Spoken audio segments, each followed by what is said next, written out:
Hey guys, Andy here. So one of the big talking points with the newly released iPhone 12 was that they would be shipping them without chargers. I'm fine with that. I've got so many chargers knocking about the place. I don't see the point. I never take the charger out of the box when I get a new phone. Well, unless I feel I have to as part of the review. Anyway, so it's in the ideal time for somebody like Anker to get in touch with me saying, oh, we've got a charger you might like to try for your iPhone 12. Now, at this point, I had an iPhone 12 mini on order and I thought, yeah, that'd be really good. I can do that, no problem. As you may be aware, I never got the iPhone 12 mini. Check the video that I'll try and put up in the corner there. But anyway, Anker did send me their little sort of influencer box. This is not a retail item, but it does include retail items, which we're going to take a look at today.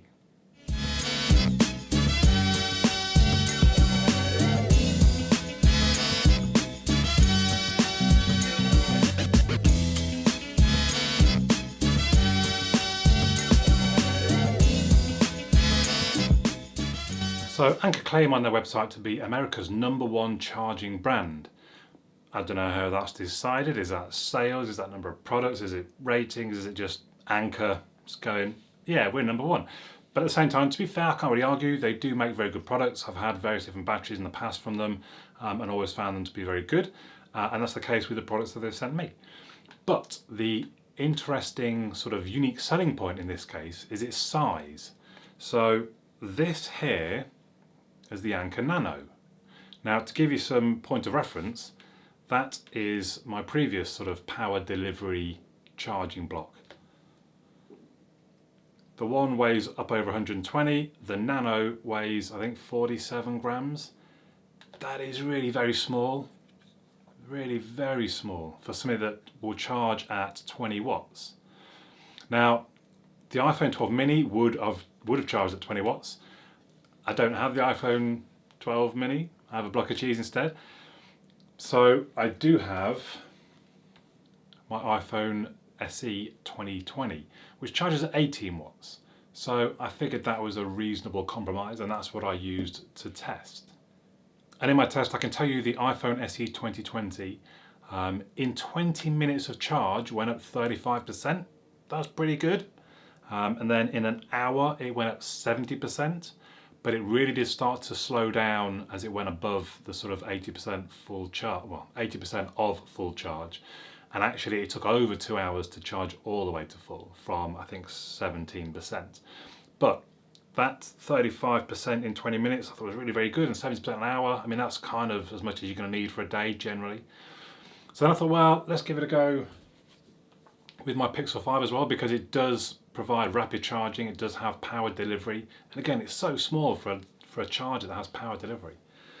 And on Pixel 5 it did 63% in an hour, and it went all the way from 19% to 100% in about an hour and a half, which is pretty good. I mean, that's your standard power delivery rapid charging on a pretty big battery in the Pixel 5. It should be noted, if you're buying the retail version of the Anker Nano, you won't get any cables.